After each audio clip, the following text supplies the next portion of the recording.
Diet నుంచి withdraw అయ్యేటప్పుడు సడన్గా అబ్రప్ట్గా డ్రాప్ చేస్తారు. అలా చేయకూడదు. నేను చెప్తాను, ఒక స్మూత్గా గ్రాడ్యువల్గా మనం కీటోని మన దీంట్లోంచి దీనికి రావాలంటే గ్రాడ్యువల్గా కలుపుకెళ్ళాలి.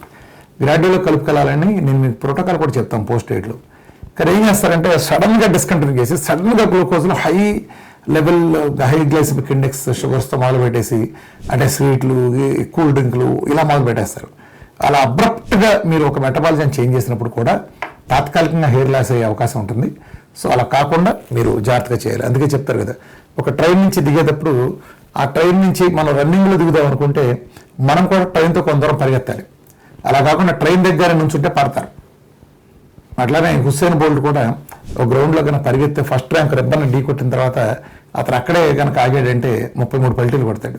అతను ఇంకా పరిగెత్తాడు, రిబ్బన్ ఢీ కొట్టిన తర్వాత పరిగెత్తి స్లో చేసుకుని వస్తాడు. అంటే ఆపటానికి దేనికైనా సరే ఒక ప్రొసీజర్ ప్రోటోకాల్ ఉంటుంది. మీరు ఆ ప్రోటోకాల్ ప్రకారం చేస్తే ఎలాంటి హెయిర్ లాస్ ఉండదు. గుర్తుపెట్టుకోండి, ఇందులో వచ్చిన హెయిర్ లాస్ పూర్తిగా తాత్కాలికం.